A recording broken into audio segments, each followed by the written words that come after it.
So first, I want to introduce our co-sponsor for the evening. Once again, we are here and co-sponsored by the Asian American Pacific Islander Coalition of Wisconsin.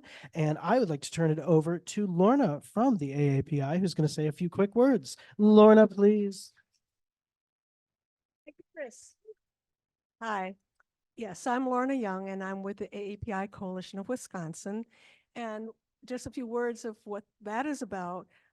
We were formed in 2020 in response to the rise of Asian American hate, largely triggered by the pandemic, the COVID pandemic.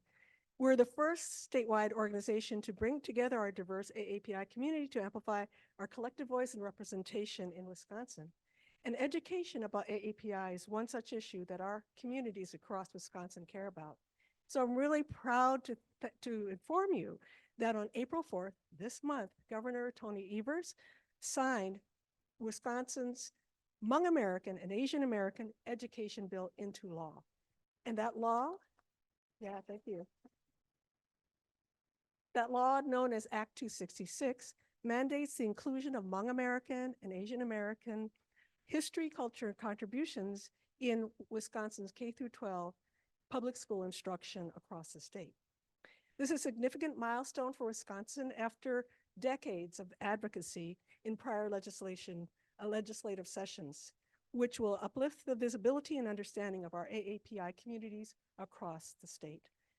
Wisconsin is now the 6th state across the nation to pass a statewide law to include Asian Americans. So we're really excited. So if you're interested in knowing more about that, you could sign this up on this, and I'll be over there afterwards.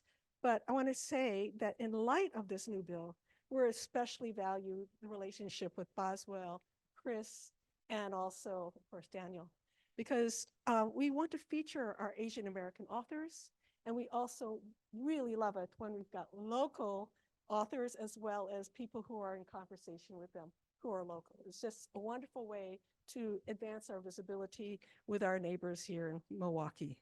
So with that, I pass the baton back to Chris. Thank you. Thanks, Lorna. Always a pleasure to have you guys. Thank you again so much for co-sponsoring this evening. Just a couple quick notes from me. We are thrilled to have Prasanta Verma here tonight. She is going to be in conversation on what is, by the way, day 5,503. The Boswell's been in business. Almost forgot to say it. Thanks. Conversation partner Apurba Banerjee is going to tell you a bit more and do a little bit more introducing. So I'm going to step away and please give them both a warm welcome. Awesome. Thank you, Chris. What a wonderful evening this is going to be. I am so excited to introduce Prasanta here. And she's written a wonderful bio, and I really love reading through it because there's so much information in here that the day that I met Prasanta, really, I found her as this quiet genius, this person who's always thinking and coming up with new ideas. And now reading the bio, I know exactly where all of this comes from. So let me give the official bio. Prasanta Verma was born in India under an Asian sun, raised in the Appalachian foothills in Alabama, and has been digging out snow piles as a resident of Milwaukee County for the past 27 years. She's a writer, poet, and public health professional. Her articles and poetry have been published in the Indianapolis Review, Relief Journal, Barron Magazine, Bramble Lit Mag, Propel Women, The Curator Magazine, Sojourners, and the list goes on. She won honorable mention in the 2023 Wisconsin Writers Association Jade Ring Contest in the category of nonfiction essay, and was accepted in the 2023 Kenyon College Summer Residential Writers Workshop. It is quite an honor to sit here across from you, Prasanta, and really discuss your first book, Beyond Ethnic Loneliness. Please give her a round of applause. And I know this makes you really shy. I know. I know. Well, we'll All righty. So I'm going to get right into the meat and potatoes of this book. What made you write this book, and what truly inspired you to write it? Yeah, sure. Oh, is it on? Oh, there we go. There we go. There. So what inspired me to write this book? Well, part of it was my own experience growing up as an immigrant, as a child of immigrants in a small southern town, and what that experience was like. We were the first Indian immigrant family in that area within a 30 to 45-minute radius. And so nobody had ever seen anybody from India before, presumably. So it was growing up and as a child, not having anybody else that looked like me or had that same kind of experience while growing up. So, what the things that we were experiencing at home, for example, living in a bicultural family and then going to school with, other students. So what that was like, there was just nobody to commiserate with. There was nobody to say, hey, do you feel like this? Like, what is it like for you? And so that was part of it, was my own personal experience. But also, I will say, just coming from a public health background, a few years ago, the Surgeon General declared that loneliness was a pandemic or an epidemic and a serious issue affecting our society. We are so disconnected from each other. We're increasingly lonely. And that really concerned me. And I started thinking about that and studying that, researching that. But I wanted to understand and discover, like, what does that mean for somebody like me? Somebody who's an immigrant, somebody who is a minority, or somebody who lives and works and walks in spaces where I don't look like everybody else and where I am in that minority group. And so that's kind of what inspired me to understand, what is it like to be in that minority position and live in a different kind of environment, like walking into spaces, where you are the only one who looks like you. So this book that is what inspired this, and just to do a deep dive and research into what that felt like and that whole experience. But not just to explain it and give language to it, but I also wanted to offer hope. I wanted to talk about, well, what can you do? How do you respond, and how can you live in a way that's authentic and real when you feel like this? So that's another part of the reason that I wanted to write that. That's amazing. Thank you for really explaining that kernel of loneliness and then like expanding that. Along the same lines, what does ethnic loneliness truly mean? Yeah, so that's a good question. So, the title of the book, Beyond Ethnic Loneliness. So, ethnic loneliness, I define it in the book as a feeling when you feel separated or a sense of disbelonging as a result of your ethnic or racial identity. So you're feeling a whole list of different factors, right? There's your cultural identity, there is a lack of connection, there could be social exclusion, there are conflicts in values, there could be language barriers and cultural barriers. It's a whole list of things and factors that go into that sense of feeling ethnically lonely or a sense of disbelonging. Yeah. Wow, that's really meaningful. I think as I was reading the book, I was constantly pulling out themes where I could relate to it a little bit, because since I moved to the United States, I've definitely felt that at different parts of my journey. And your book really exemplifies that really beautifully. Just along that thing, in the book, you talk about the idea of being a perpetual foreigner. Could you explain what that means, really? Yeah. Yeah, so this term, perpetual foreigner. So basically, I can tell a story. So one of the stories is last 2 years ago, actually April, almost exactly 2 years ago, I went to India with my parents and my brother's family for the first time for me to go to North India in 27 years. And so it had been way too long. I wish it had not been that long, but unfortunately, that was the way it was. And so we went together as a family to India. My mother had never seen. We were in Delhi, and my mother had never seen the Taj Mahal, and so her desire was to go see the Taj Mahal. So we made plans. It was about 109 degrees, and we still made plans. So it's like a day trip from Delhi, right? So we said nothing is going to stop us from fulfilling this dream of taking my mom to see the Taj Mahal. So we made the journey to see the Taj Mahal, and we are in line to get our tickets. And so the ticket guy, he says, "So are you Americans or are you Indian?" And my parents say, "We're Indian." And so they say, well, show us your passports. And so we showed our passports, and they said, we have American passports because we're US citizens. And they said, you're not Indian. You're American, you're US citizens. So basically we had to pay US tourist prices for that, which is higher. But it was also just, that feeling my mom said after that. She said, here I am back in my own home country. This is where I was born. This is where I grew up. And I'm being told that I'm a foreigner here. And then, she left and immigrated to another country when she was in her 20s. I was 1 year old, and she was expecting my sister, who was born 30 days later. And she came to this country not speaking English, even though she had learned it in India. She wasn't fluent in being able to speak it. So she came as a foreigner and had to assimilate. She learned, and we can talk about assimilation too, but she had to learn the language, learn the culture, raise children by herself, and just go through that entire journey of being a foreigner. And so she said, well, I feel like I'm a foreigner here too. So it was that sense of being in this middle ground. Like you are in this middle space where one society tells you don't belong here, and the other society says, well, you don't belong here either.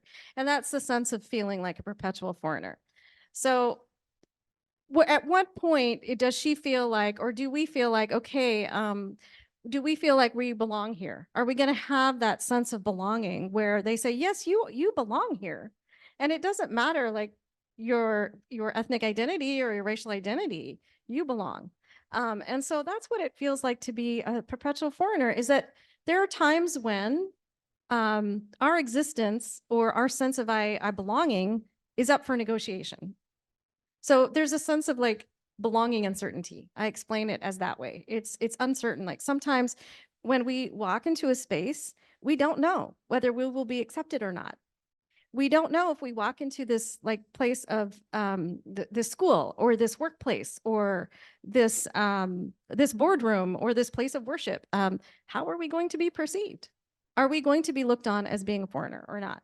So I think that's that sense of belonging uncertainty that that people of color and ethnic and racial minorities have to contend with. Is what is that going to be for me in this space? Wow, that was a very powerful example, because just in November, we were at the Taj Mahal, and I'm not an American citizen yet, so I paid the nice little fee. Got away with it. And then my American husband had to pay a lot of dollars to get in there. So I'm going to rethink that when I'm applying for citizenship. Yeah, we think that. Should I? Just kidding. Yeah. In this book, you really ask a very powerful question. So what am I? I'm going to ask you today. So what am I? This question, what does that mean to you growing up? And what does that mean to you today? Okay. So what am I? Well, I think that question comes from the question that I was asked in various times was, so what are you? So what are you? And so the response is, well, so what am I? What am I? And so I would have to think about that answer. I didn't automatically know how to answer that question. A funny story is when I was a kid, I thought that being Asian was being Chinese. I didn't realize that that also applied to me. Because I would look at the forms and I would see Asian, and I thought it was mainly Chinese Americans. I didn't realize I was also included. So I had to kind of learn. I had to figure out and answer that question for myself. So what am I? Am I American, or am I Indian, or am I going to be Asian American, or am I going to be Indian Asian? Or, I had all those possible names and labels and identities, and I wasn't exactly sure always how to answer that question. So it was a journey of trying to figure out the answer to that. So you asked, well, what does it mean for you today? Well, I would say it means it means more than just your identity. I mean, it's who I am. It's not just my identity, but everything about you that makes you you. And I would say also that just the way that question is phrased. So what are you? So what? It kind of like takes the humanizing factor out of that. It would be better to say, we could ask people a different kind of question, right? Because when you say, so what, it's like you're a thing. You're not a person, right? So that question, a different way to phrase it. And one of the stories in the book that I really love, it's really short, is there's a story that goes like this. It's between a disciple and a rabbi. And so the disciple says to the rabbi, I love you. And then the rabbi says, do you know what hurts me? And then the disciple says, I don't understand what you're asking me. You're not making any sense. And then the rabbi says, do you know what hurts me? And then the rabbi says, this is not an irrelevant question, because if you truly love me, then you would know what hurts me. And so I just think that question and that story is at the heart of that. So what are you? We could ask each other, so what hurts you? Or what brings you joy? Or as a different way of getting to know the person and getting to the heart of the person. I think, we all want to be seen. We all want to be heard. We all want to feel like we belong. This is a book about belonging. And this is a book about that desire that we all have as human beings, that we want to be seen and we want to belong. Wow, Yeah. that's really powerful messaging. Like, as soon as I read that "what am I" question in your book, I think I was immediately transported to like third grade Apurba. I grew up for a little bit in the south of India, and there's a portion culturally they want to know if and shout out Vivek, I don't know if you know this, but they'll ask you like, are you a Reddy or are you like another caste, like almost like something like that. So that Mm. question in your book really transported me there. And I was like, Mm. wow, like I was asked, what am I in my own country? Yeah, that's true, because it is true. Actually, in India, the way that we identify each other is actually by our state. So when you meet someone from India, like when Indians meet each other, they say, well, okay, so what state are you from? Because you can't just say I'm from India. You have to say what state you're from in India, because each state is different. Each state has its each unique language, its each unique culture, food, and that defines who that person is. Oh, and fun fact, actually, fun fact was we were actually thinking about the title of this book was actually one of the possible titles was So What Are You? Isn't that funny? Yeah. I'm really glad we didn't do that, actually. That's awesome. In the book, you talk a lot about identity conflicts in the context of ethnic loneliness. Could you explain that a little bit more? Sure. Well, by identity conflict, I was talking about that sense of cultural identity and that sense of dual identity that we experience as bicultural people or as minorities. Because when we walk into spaces, we're making decisions too about how much of myself do I want to bring to this space? How much of me and my authentic self can I bring into this room or this space or this environment? And it could be different for each place, right? It's not always the same. And so I think that what happens is there's a sense of dual identity or identity conflict. What I name it as is I call it in the book is I call it identity theft. Because and it's not the same kind of identity theft that you have when your credit card is lost or somebody has stolen your social security number. It is a different kind of identity theft. It's something about the core of who you are, the core of your identity, the core of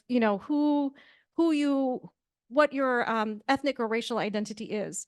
So, for example, if I'm constantly feeling like I can't be Indian, right? I feel like that part of me has been taken away from me, right? So that's what it means, like that sense of identity theft and loss.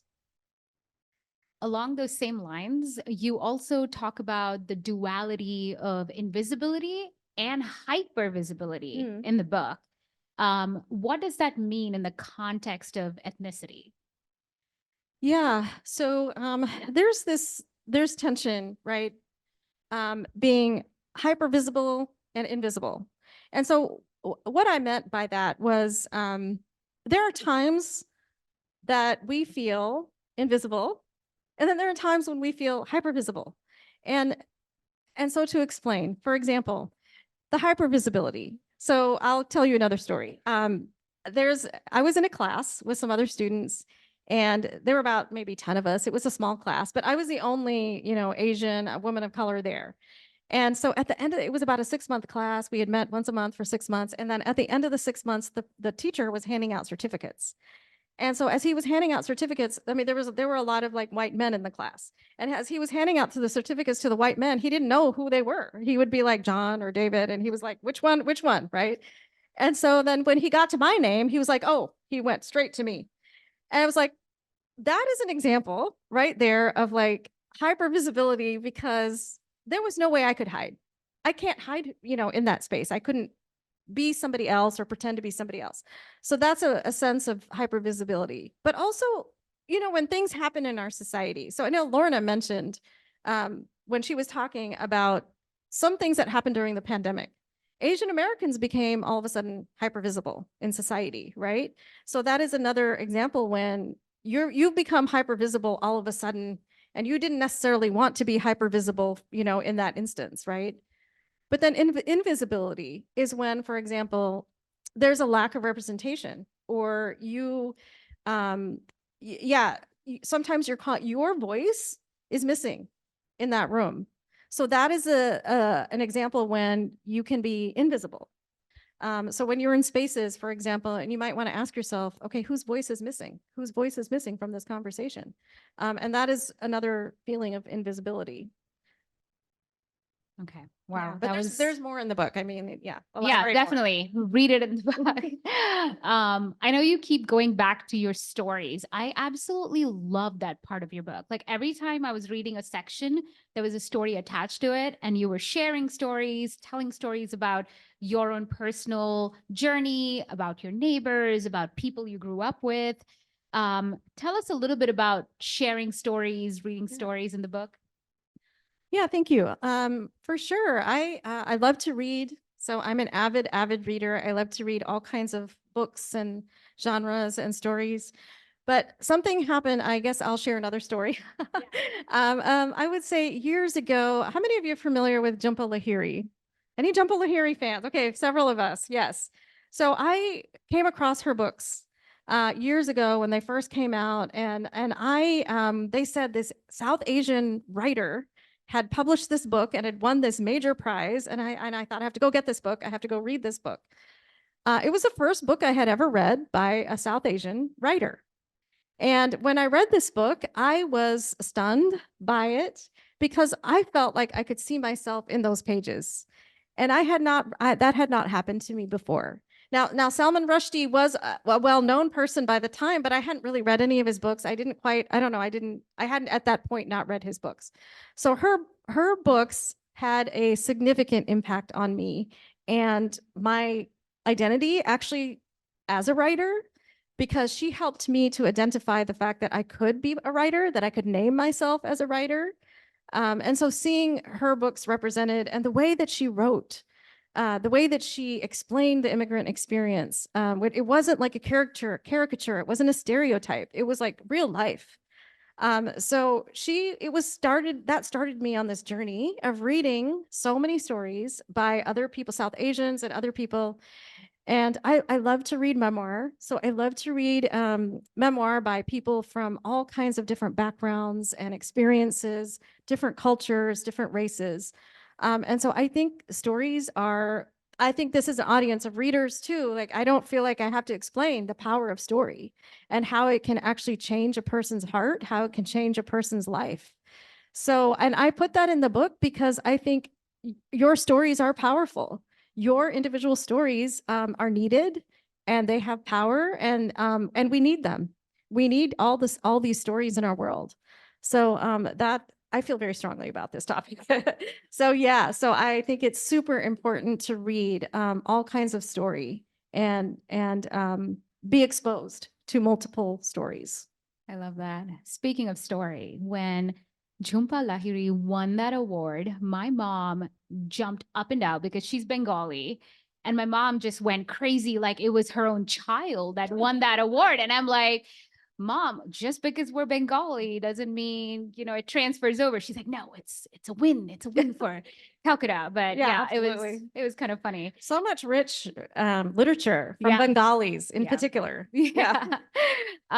Speaking about the book, can you share a little bit about your process of how you wrote the book and how book writing for your first book went? Yeah, for sure.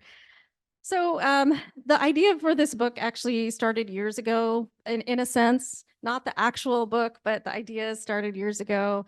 But I think, like I shared with, with Jhumpa Lahiri, that's when I actually stopped being a closet writer and actually started putting my writing out there.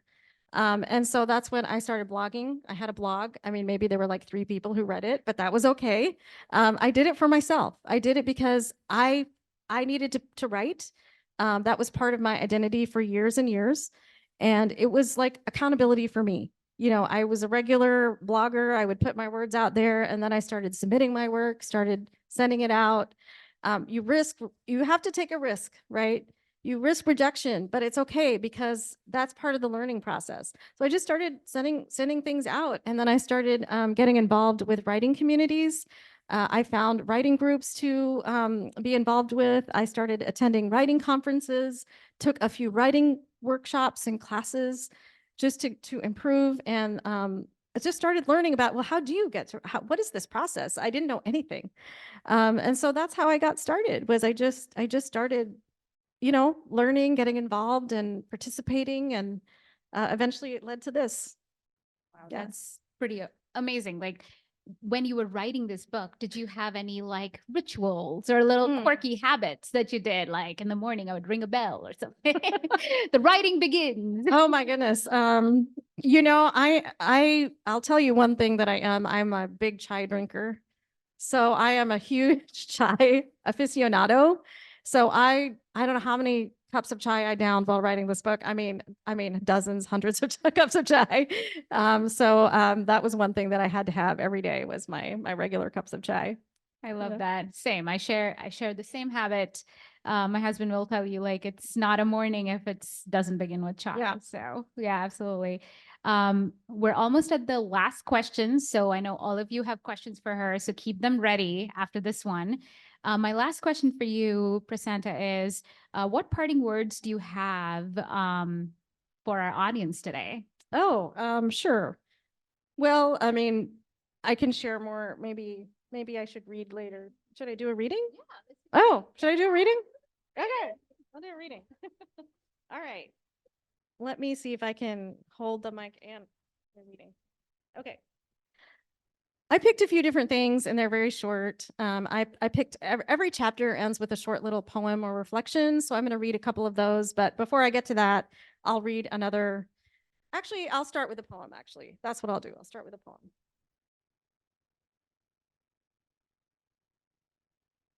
Okay. So each chapter ends with a little poem called "So What Are You?" So what are you? You have a place. You are tethered by geography. You are not the first to be misunderstood, to feel rootless, roofless, homeless. You are not the first, nor will you be the last to experience loneliness. You are not alone in the land of loneliness. You will find home again. You will be at home wherever you find yourself.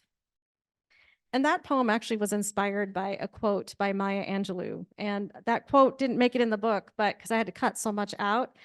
But that quote says, "I will be at home wherever I find myself." And that quote is what inspired this. And this chapter is about like home and geography. And I'll read another little poem.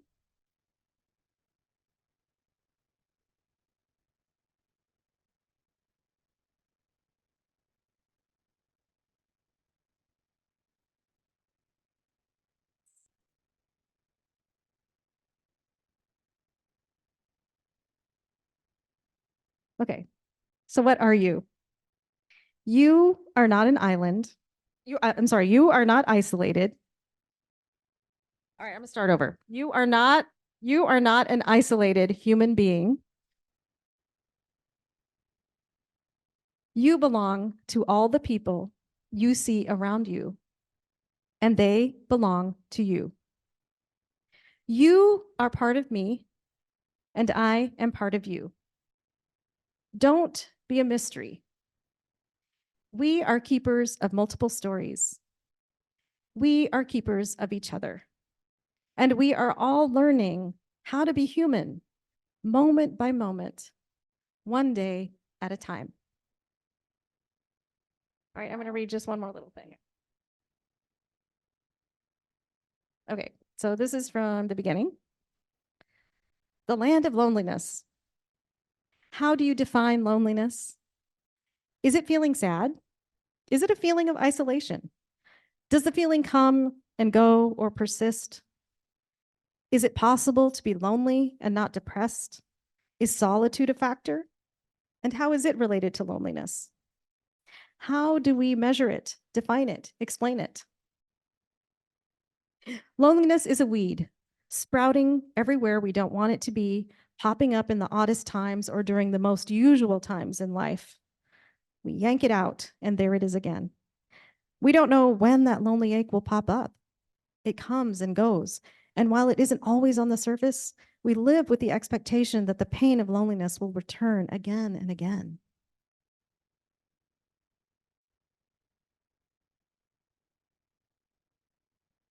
Loneliness is hunger, coming from a place of ancient and spiritual longing. Loneliness is a howl from a deep space inside of us, crying of division and disconnect from others. Loneliness is an immigrant. Loneliness is foreigner.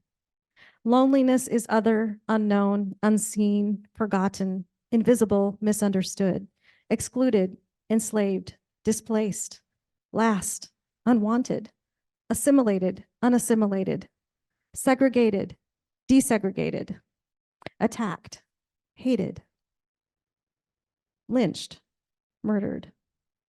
Loneliness is a refugee, third culture kid, transracial adoptee. It is someone who is living in the thin space between two or more cultures or ethnicities.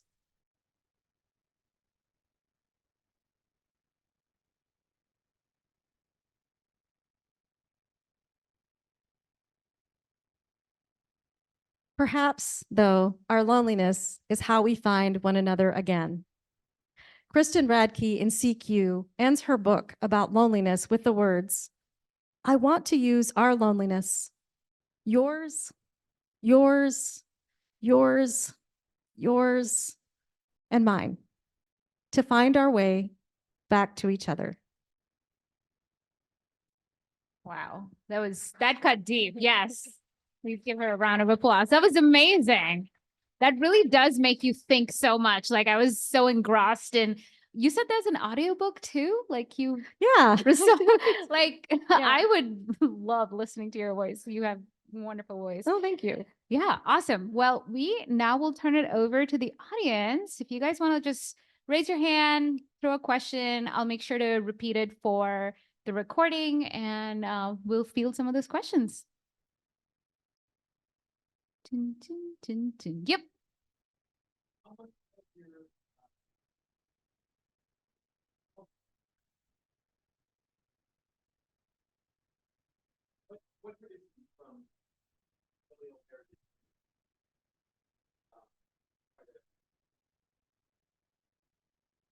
Yeah.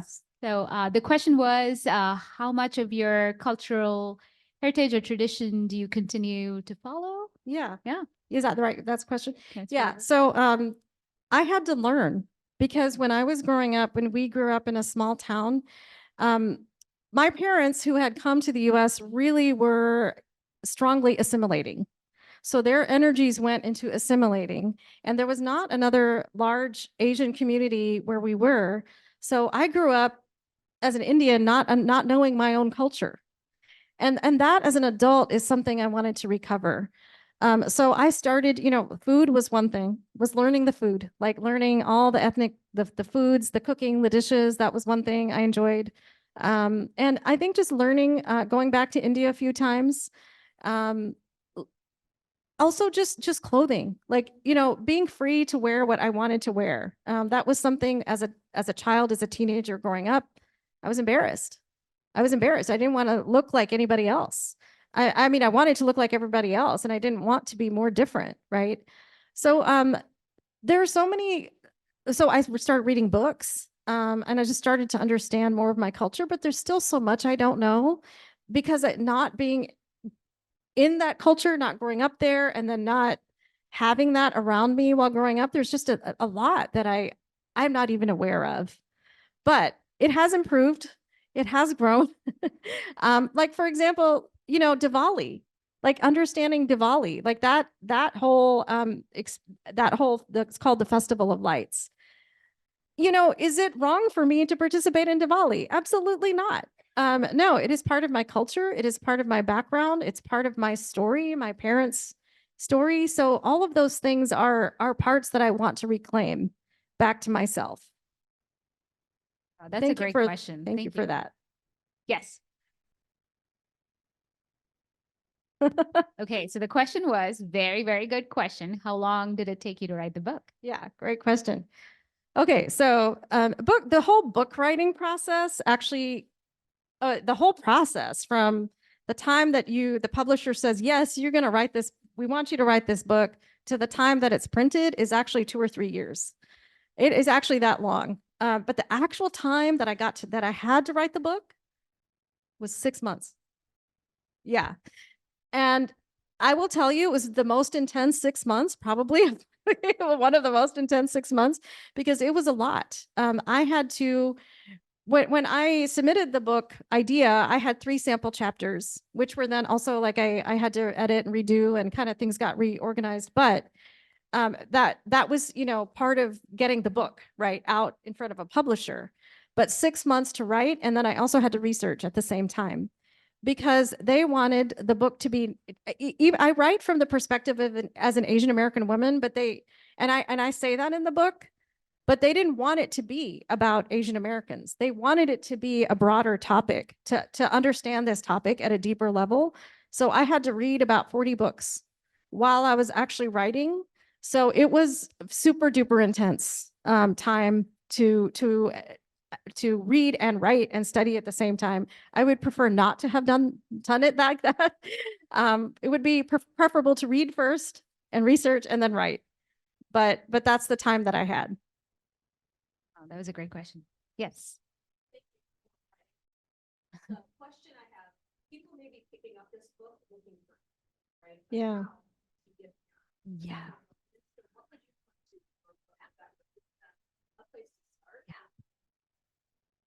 That's a great question. So the question was, people might be picking up this book to find the answer to how to get beyond ethnic Yeah. loneliness. What would you point to in Yeah. the book? Thank you for asking that, because like the whole second part, or last section, is about that.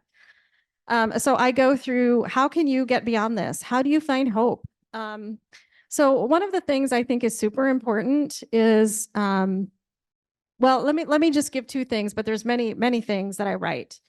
But one of them I think is, and this was the journey that I had to take for myself, was a journey of acceptance, because I used to be mad that I wanted to be white. And I had to go through that entire journey of acknowledging that, admitting that, and basically, how do I reverse that, right? So that was a whole journey that I had to go through, and I've gone through that. So I think, first of all, is celebrating your ethnic identity. You celebrate it, and it's not just acceptance, but you celebrate it, and you celebrate it with joy, because who you are is a beautiful, human being, and that is something to celebrate. So that, I would say, is super important in healing, the healing of understanding and getting beyond that sense. The other thing I would say is find safe community. So finding a safe community of people where you feel like you can be yourself. And these people, you don't have to explain yourself. They know exactly, they love you for who you are, and they know what you're going through, and they accept you. And so I think having those people around you is super important. I will also add, though, that it's important not to stay in our own ethnic enclave. We can't stay there. We aren't meant to stay there. We are meant to be in community with other people and all kinds of people. But we also do need safe community. We need a safe place to land. So I think those are two important things. That's a wonderful question. Thank you. Thank you. Yeah. Yes.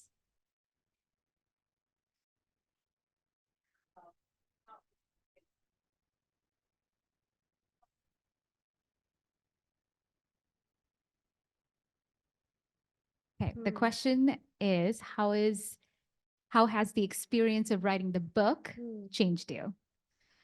Yeah, that's a really good question. You can't write and do a project like this without it impacting you in some way. And in some ways, while writing the book, it was also a process of self-discovery. As I was going through, there were things that I learned about myself, but also it made me even more, I would say, passionate about certain things, certain topics, about this topic. It made my interest grow, and it made me think even more deeply, how do I want to be in this world? Who do I want to be? How do I want to show up? And am I showing up authentically in the way that I should be, or the way that I need to be or want to be, right? So that central question of how do I want to be and show up in this world? It's something that I carry with me now as a result of this book, is that question. Thank you for that. Yeah, that was a great question. Thank you. Yes.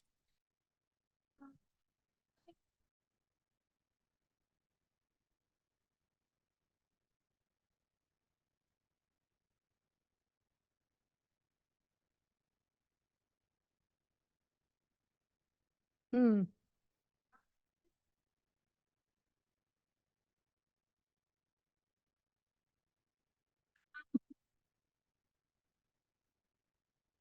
Yeah, the question is, and I actually had this question on our list as well. This is such a bare your chest kind of a vulnerable book where you share so much about your life. And where did you find this courage? Thank you for the question. So I think it started when I started writing years and years ago and putting my work out there. I'll tell you, when I first started blogging, I didn't use my real name. I had a pseudonym because I was so scared of putting my name out there and like being like, in front of people. So I actually used a fake name. It was, I can, it's not there anymore. It was Path of Treasure. That was my name. And that was the name of my blog. And so for several years, I would just blog under that name because I didn't want anybody to know who I was. But I think just the years of putting work out there and just over many years, putting my work out there helped me, because this is like, okay, now it's all out there. Like it's vulnerable. So I think that prepared me to be able to step into this and do this. I don't know that I would have been able to do that if I had not had all those years of just putting things out there on a regular basis and being having my words like come back to me. Like other people read your words and then it's out there and then it comes back to you and you don't know exactly how it's going to come back to you, but so being in that position, I think, helped me. Thank you. Yeah, that was a great question. Anyone else? I actually have some rapid fire Okay. fun questions, but yeah. Yes.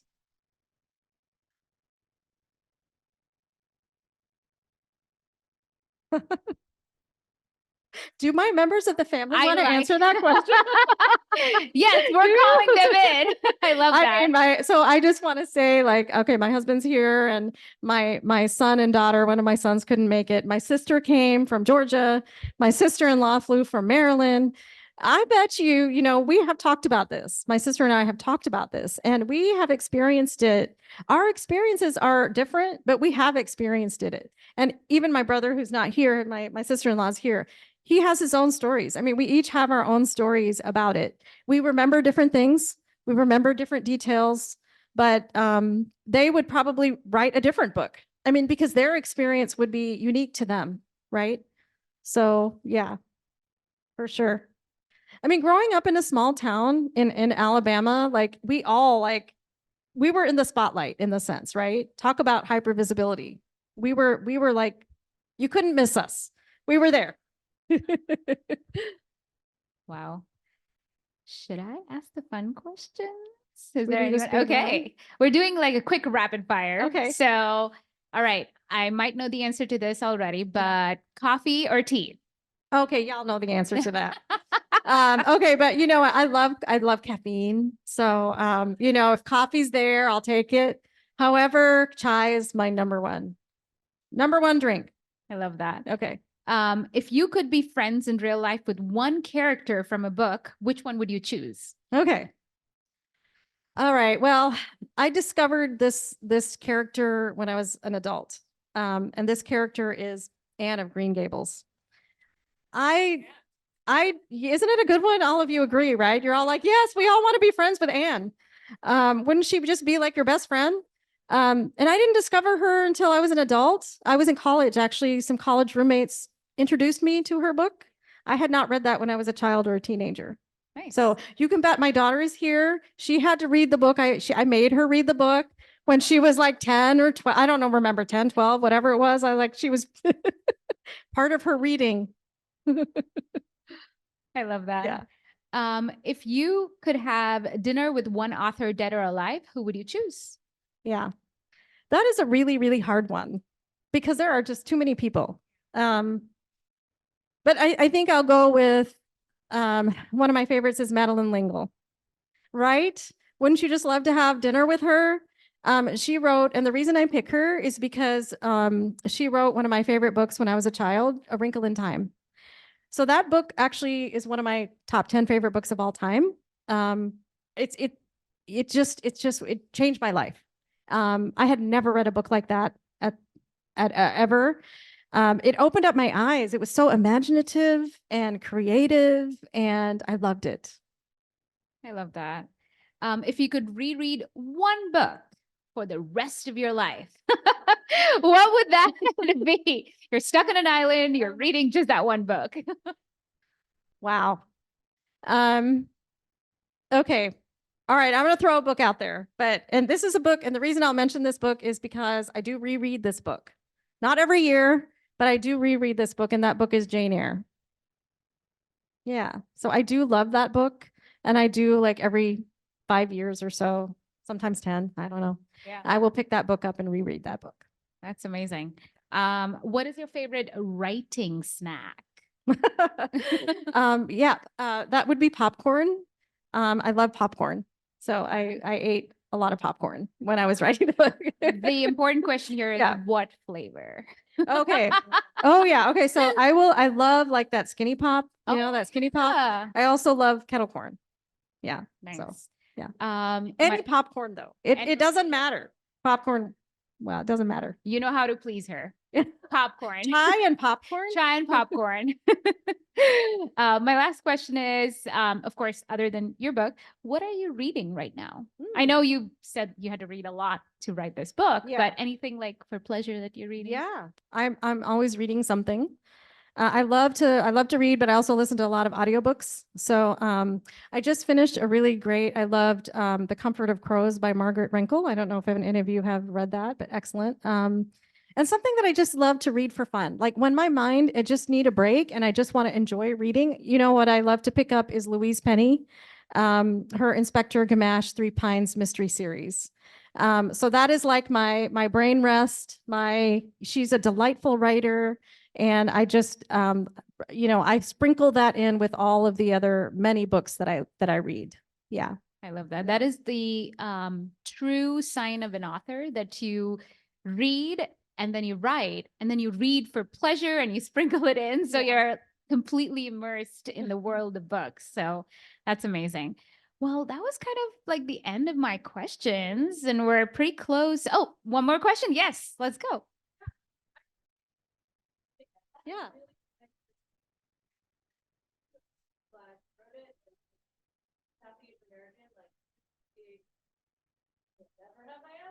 Yeah, right.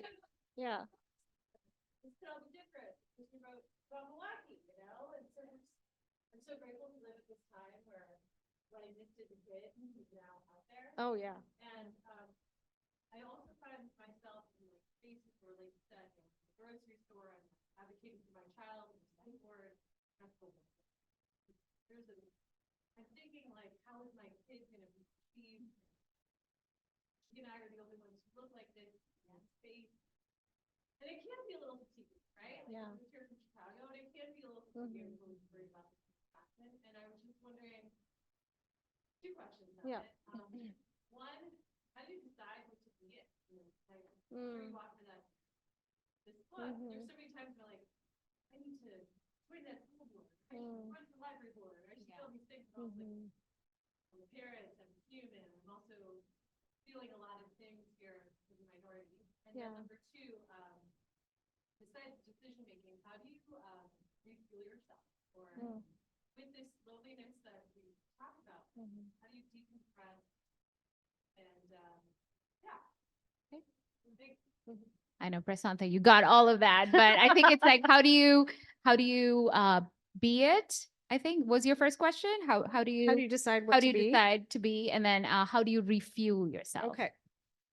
So I do talk a little bit about that in the book, but so one of the things I think is an understanding yourself and being authentic to yourself and your personality.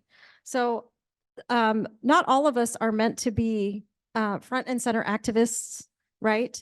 There are quieter ways to do this kind of work. So I think it depends on you and what you feel is authentic to you to get involved. Like, do you join the school board, or do you, and I don't know if you're necessarily talking about activism or not, I'm not sure, or just realizing that you want to have a voice or you want to have representation in a certain place. And so some of that just is partly what is authentic to you, because we are all unique and not all of us are going to be able to do the same kind of work. So I think it depends on your personality. Obviously, many things, your boundaries, your time. But there are many options, many options. And how do I refuel myself? Yep. I actually love to take walks. I take walks, and that helps me to refuel myself. I am a reader.